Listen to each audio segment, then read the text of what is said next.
Actualidad Universitaria. ¿Han escuchado hablar sobre los principios interamericanos de libertad académica? Pues estos se fundamentan en la promoción y protección del derecho de los académicos y estudiantes a expresar, investigar y enseñar sin restricciones indebidas. Estos principios reconocen que la libertad académica es esencial para el avance del conocimiento y la innovación, lo que permite un ambiente en el que se puedan explorar ideas diversas y desafiantes sin temor a represalias. En el contexto de las Américas, estos principios subrayan la importancia de la autonomía institucional, aquella que les permite a las universidades y centros de investigación gobernarse a sí mismas y tomar decisiones libres de interferencias políticas o comerciales. Esta autonomía es crucial para mantener la integridad y credibilidad de las instituciones educativas, lo que garantiza que las decisiones académicas se basen en criterios científicos y pedagógicos. Sobre esto hablaremos con el profesor David Gamboa, abogado, licenciado en Comunicación Social, especialista en Derechos Humanos y especialista en Derechos de las Nuevas Tecnologías y las Telecomunicaciones. Además, doctor en Ciencias Políticas y profesor de la Universidad del Zulia. También director de la ONG Aula Abierta. Profesor Gamboa, un gusto tenerlo nuevamente en nuestro espacio. Bienvenido a Universate. Bueno, saludos, el placer es mío. Saludos, Tamara y Nicole. Profesor, para comenzar, ¿cuáles son los principios interamericanos sobre libertad académica y autonomía universitaria? ¿Por qué hay que garantizarlos? Bueno, primero que todo, saludar a toda la audiencia, decir que la Comisión Interamericana de Derechos Humanos en diciembre del 2021, luego de un proceso muy interesante de articulación con la sociedad civil, con la academia, publicó estos principios interamericanos sobre libertad académica y autonomía universitaria. Tal como ustedes lo dijeron en el inicio, básicamente los principios buscan que se produzca, difunda, disemine el conocimiento científico sin temor a represalias, básicamente. Y de alguna manera resumen estos 16 principios que la libertad académica es un derecho humano, tanto individual como colectivo, consustancial a la idea misma de la democracia y del desarrollo, resumen la idea de que la libertad académica protege a los miembros de la comunidad universitaria dentro de la universidad, pero también fuera de la universidad. Por eso es que, por ejemplo, cuando la criminalización se da contra los universitarios, la criminalización, por ejemplo, de la protesta, se está violando también la libertad académica indirectamente. Resumen que el principio de la autonomía universitaria tiene una relación de medio a fin con la libertad académica y por eso la universidad en sí misma debe ser protegida, pero también reconocen que la libertad académica no es un derecho absoluto, sino que tiene límites conforme justamente al derecho internacional. Por eso los discursos de odio, la discriminación, la violencia sexual o de género en las universidades, por ejemplo, no es bienvenida, viola también, por ejemplo, la libertad académica. Hay 16 principios, en esas 4 ideas, digamos, que medulares que di, se pueden repartir unos y otros en relación a la no discriminación, en relación a las limitaciones a la libertad académica, en relación a la protección frente a los actos de violencia, en relación a esa vinculación de la libertad académica con la democracia y, por ejemplo, el establecer la educación en derechos humanos o el acceso a la información, o que en cualquier caso se garantice la libertad de asociación dentro de las universidades, etcétera.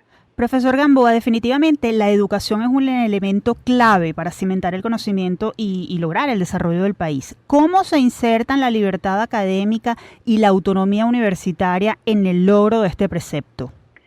Sí, en efecto, la libertad académica, tal como lo dicen los principios, es un derecho habilitador e interdependiente que se relaciona con otros, con la libertad de expresión, con la libertad de asociación, por ejemplo, en relación a que los estudiantes se puedan organizar en centros, por ejemplo, estudiantiles, con el derecho a la educación.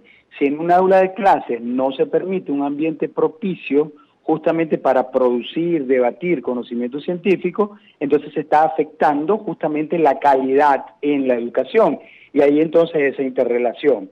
Y ese carácter habilitador de la libertad académica es muy importante entenderlo porque también tiene una relación con la democracia.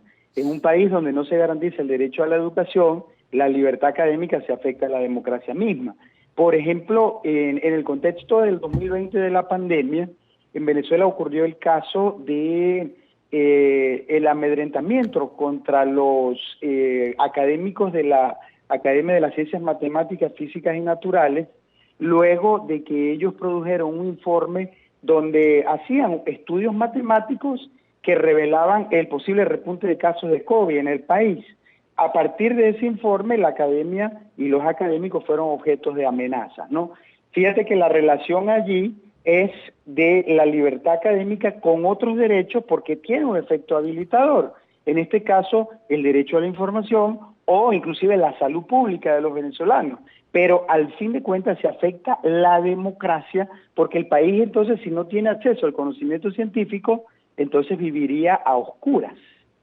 ¿Qué se puede hacer para defender la libertad académica y la autonomía universitaria? Desde los respectivos roles de cada persona, es decir, las autoridades, profesores, alumnos y trabajadores. Correcto. Yo creo que cada uno tiene que entender que debe magnificar el ejercicio de sus roles en donde estén en la defensa de los derechos humanos. Para defender los derechos humanos, primero tenemos que conocerlos, porque no se puede defender un derecho que no se conozca, ¿no? Ya el hecho de entender que la libertad académica es un derecho humano, que lo conozcamos, que de alguna manera entendamos sus atributos básicos y la importancia de esta en relación a la democracia y al desarrollo, ya es un gran paso, ¿no? La formación, la documentación de las violaciones, fundamental. No podemos quedarnos silentes ante las situaciones de violaciones de derechos humanos y de violación a la libertad académica y derechos conexos que veamos. Es importante documentarlo, es importante denunciarlo, así sea a través de acciones de infoactivismo, obviamente con mucho respeto, pero con una labor seria de documentación. Nosotros en Aula Abierta trabajo de incidencia internacional en relación a los informes, por ejemplo, que producimos en ese trabajo del ejercicio de documentación. Y luego es muy importante la articulación, la construcción de tejido entre, por ejemplo, los universitarios que están representados por el profesorado, pero también por el estudiantado, pero también por las autoridades, pero también por el personal universitario. Cada uno tiene roles distintos, pero al fin de cuentas todos coadyuvan a una causa común, que al fin de cuentas es la educación fundamentalmente, pero también la construcción de la democracia en un país, donde cada uno en el ejercicio de su rol es sumamente importante, como una especie de engranaje donde si una rueda dentada está fallando, pues de alguna manera se trastoca todo el sistema. Profesor Gamboa, sistemáticamente ustedes han documentado las restricciones y violaciones contra las universidades, libertad académica y autonomía universitaria en nuestro país. ¿Cuál es la situación hoy? Mira, lamentablemente en Venezuela enfrentamos una política de Estado contra la libertad académica y la autonomía universitaria. Esa política de Estado se evidencia en distintos niveles de violación, en niveles desde el punto de vista de indicadores estructurales como los normativos, por ejemplo la Ley Orgánica de Educación, que tiene algunos de sus artículos que de alguna manera supeditan la actividad universitaria a la construcción de un proyecto ideológico socialista.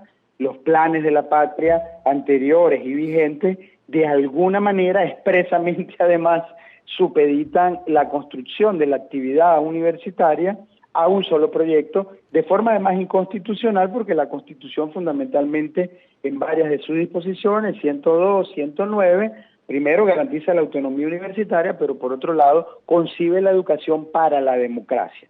Y cuando una universidad no puede educar para la democracia, sino para una sola corriente del pensamiento, entonces obviamente está ese mandato en algunas normas está siendo inconstitucional. Pero además de eso hay una serie de prácticas reiteradas de intervencionismo contra las universidades. Intervencionismo que viene desde el Poder Ejecutivo. Nosotros vemos inclusive allá en Caracas, en la UCB, como inclusive hay la presencia de autoridades puestas, autoridades entre comillas, puestas por el gobierno nacional para intervenir la universidad. Policiales, administrativas, ministeriales, etcétera, pero sin duda alguna esto trastoca el concepto básico de la autonomía universitaria. Y lo mismo ocurre en otras universidades del país. La asfixia presupuestaria que hace que en Venezuela las universidades ya lamentablemente tengan que acostumbrarse a tener un presupuesto que es inclusive menor del 5% o a veces del 1% de lo requerido, porque se les asigna inclusive a veces solo el 1% o hasta menos dejándolas con un déficit de más del 99%, dependiendo obviamente de los casos, es alarmante. Básicamente las universidades prácticamente no tienen presupuesto, no es que tengan déficit presupuestario, sino es que no tienen presupuesto, y por eso es que yo he ratificado que los y las universitarias se han convertido en Venezuela como en héroes o heroínas al mantener la universidad abierta, al realizar actividades de docencia, investigación y extensión, al seguir inclusive permaneciendo en los ranqueos, obviamente en posiciones más bajas que en años anteriores, que en décadas anteriores, pero todavía inclusive se mantiene porque realmente esa política de Estado dirigida a intervenir la universidad y a destruirla prácticamente, quitándoles presupuesto, criminalizando la protesta, controlando inclusive el personal a través del sistema Patria, a través de distintas estrategias, sin duda alguna busca que la universidad venezolana de alguna manera quede en una especie de merma. A pesar de eso, la universidad sigue de pie, sigue activa y sigue produciendo, y eso es realmente lo que quiero destacar, porque hay que hacer mucho trabajo para justamente reivindicar su importancia en relación a la democracia y al desarrollo en el país. Profesor Gamboa, como siempre, fue un gusto conversar con usted y agradecemos que haya tenido la oportunidad de compartir con nosotros toda esta información. Muchas gracias por haber estado con nosotros. Muchísimas gracias, un fuerte abrazo. En línea teníamos al profesor David Gamboa, abogado, licenciado en Comunicación Social, especialista en Derechos Humanos y especialista en Derecho de las Nuevas Tecnologías y las Telecomunicaciones, y doctor en Ciencias Políticas, profesor además de la Universidad del Zulia, director de la ONG Aula Abierta. Les recomendamos seguir la cuenta @aulaabiertaVE.